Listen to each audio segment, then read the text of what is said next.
In my earlier video, I had discussed about Rolle's theorem and some application of Rolle's theorem. And today, at first I will discuss about one question of Rolle's theorem which had come in CSIR NET exam. But at first I will highly recommend you please see my earlier video of Rolle's theorem. Then today's video would be so easy.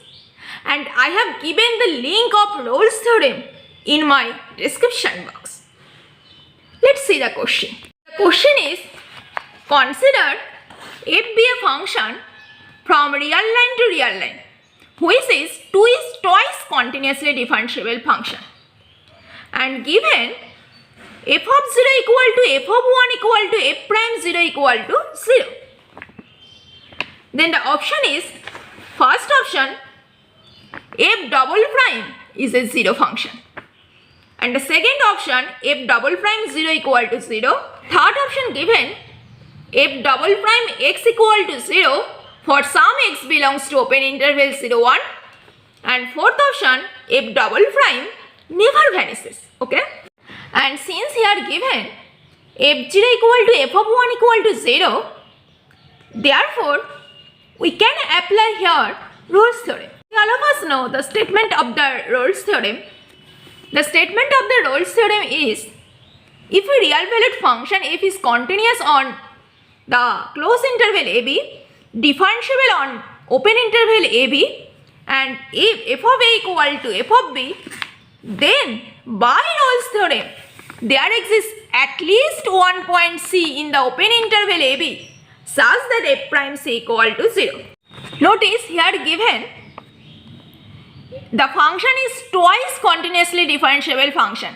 That means function is continuous and differentiable always, because the function is twice continuously differentiable function. And that means all property of Rolle's theorem had satisfied in the interval close interval 0, 1. Therefore, by Rolle's theorem, we can tell there exists a point C in the open interval 0, 1 such that f prime c equal to 0. Okay. So, here notice the extra condition, f prime 0 also 0. And since the function is twice continuously differentiable function, therefore, again we can apply the Rolle's theorem on the closed interval 0c, where this interval will be subset of open interval 0, 1. Okay? And since here f prime c equal to 0 we have got by the Rolle's theorem, and given f prime 0 equal to 0, that means by this condition we can tell by Rolle's theorem there exists D, any point D in the open interval 0c is subset of open interval 0, 1 such that f double prime d equal to 0, where d belongs to open interval 0c. Let's come back our option. Notice the option. Therefore, third option is a right option. Okay? We can tell by Rolle's theorem f double prime x equal to 0 where x lies between open interval 0, 1. Okay? Now I will see the other option. If you take the 0 function, that means f of x equal to 0, then obviously f and f double prime always will be 0. Therefore, option 1, option 2 and option 3, by this example fx equal to 0 always will be true. But option 4 will be wrong option. But if you consider this function fx equal to cos pi plus 2 pi x plus 1 is obviously f of 0 equal to 0 and f of 1 equal to 0 also. And if you find the f prime x, then f prime 0 equal to also 0 function. That means f of 0 equal to f of 1 equal to f prime 0 equal to 0. And this function we all of us know twice continuously differentiable function. That means we can consider this function also. But here notice, here the interesting thing. If we differentiate this function f prime x again, then f double prime x would be this function. And here notice f double prime 0 equal to minus 4 pi cos pi. Okay? And this is equal to plus 4 pi. Okay? Therefore, f double prime 0 not equal to 0. Therefore, by this option we can tell easily option 1 and option 2 and option 4 is a wrong option. Okay? I will see new type of function, fixed point of a function.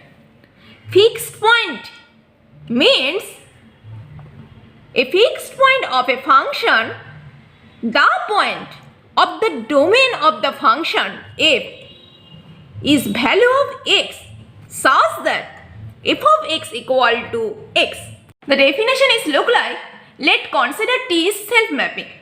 So a point which remains unchanged going through the transformation T is called the fixed point. Okay. Mathematical definition will be, let T be a self-mapping from S to S, where A is B any non-empty set. Okay? And P is called fixed point of the function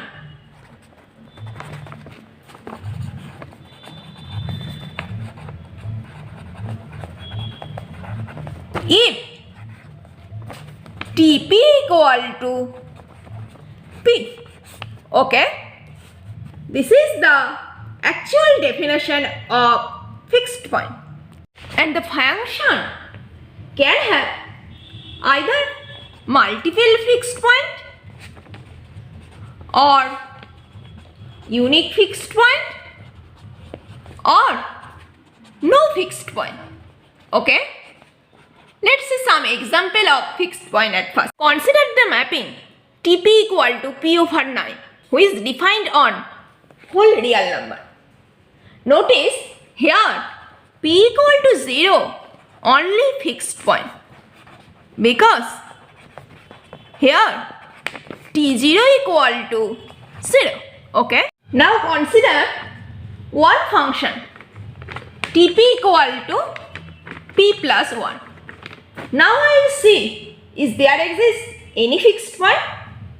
And to find the fixed point, we have to satisfy this equation Tp equal to P. Okay? Then this would be P plus 1 equal to P, which cannot possible. So this transformation has no fixed point. Okay? Are you getting? Well, let's say other different type of transformation. Tp equal to P square plus 7P plus 9. Let's consider CB fixed point of the transformation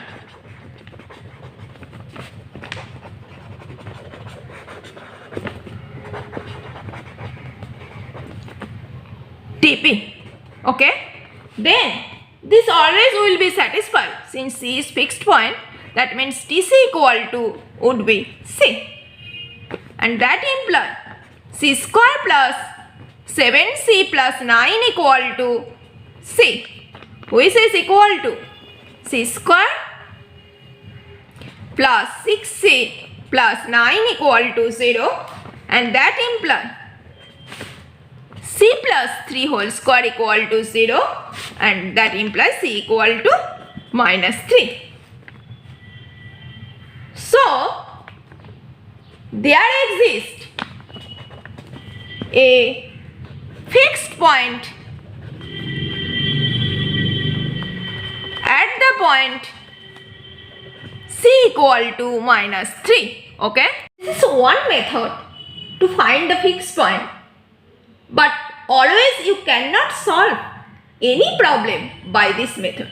If you give the function Tp equal to sin p or Tp equal to cos p or Tp equal to tan p or sec p, then it will be so difficult to find root of the equation by this method Tp equal to p, because this is very difficult to find by sin p equal to p. Graphically, you can find the fixed point. Consider at first this function. Consider this is a function. Then all fixed point lies on this function. So in this function fx, there exist two fixed points. This is and this is. That means when the line y equal to x will be cut the function, then this point will be fixed point. Okay. This is another method. If you know the graph, then you can find fixed point easily by this method. Means if you know the graph, this is the easiest method to find the fixed point. Actually, fixed point are the intersection of those points of the line y equal to x and the graph y equal to fx. Now let's see one example which had come in SessionNet. Question is, consider the function tan x on the set. Notice here the set defined as x belongs to R such that x greater than equal to 0 and x not equal to k pi plus pi over 2. For any k belongs to natural number, union singleton set 0. Then we say that it has a fixed point in the set S if there exists a point x belongs to S such that tan x equal to x, then the option is there is a unique fixed point, and option 2 denoted there is no fixed point, and option 3 indicate there are infinitely many fixed points, and option 4 also indicate there are more than one but finitely many fixed points. Okay. At first notice the set. Here odd multiple of pi by 2 has excluded from the set. Graph is tan x equal to x. That means fx equal to tan x and the line y equal to x. Here notice, since odd multiple of pi by 2 has excluded, then the graph is look like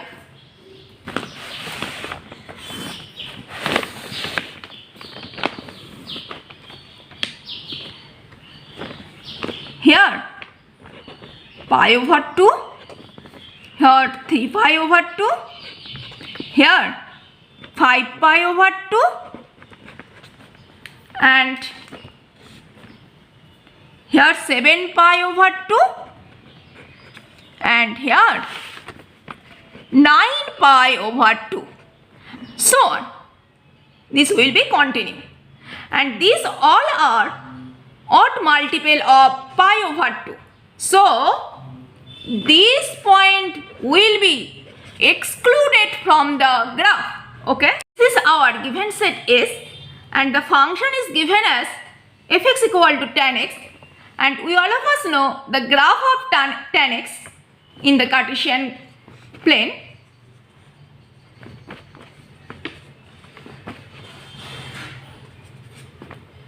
Here would be minus pi over 2 minus 3 pi over 2, so on.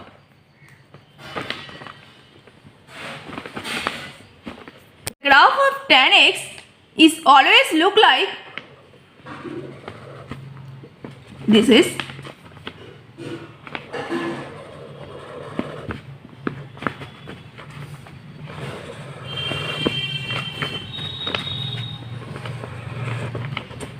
okay.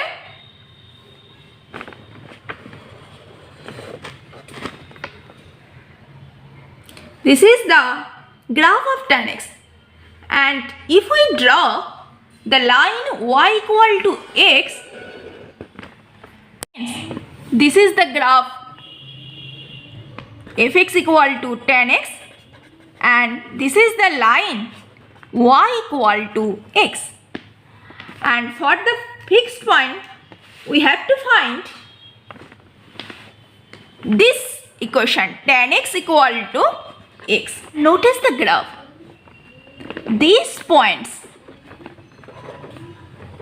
are the point of intersection of the graph y equal to fx and the line y equal to x. And we all of us know these points are all fixed points. And there are countably many fixed points. Now let's come back our option. In first option given, there is a unique fixed point. This is also wrong option because there are countably many fixed points in this question. And the second option given, there is no fixed point. This is also wrong option. And the third option given, there are infinitely many fixed points. And notice also fourth option given, there are more than one but finitely many fixed points. Just think which option will be true. Just notice the graph. There are countably many fixed points. That means option third is a right option. There are infinitely many fixed points. Okay? Well, let's come back our original theorem. The statement of the theorem is, consider T be a function from the closed and bounded interval PQ to PQ is continuous function, then T has at least one fixed point. Okay? Proof. Actually, we had to prove T has a fixed point. Okay? If TP equal to P and TQ equal to Q, then the mapping is look like P maps to P and Q maps to Q. And if this hold, then there is nothing to prove. Okay?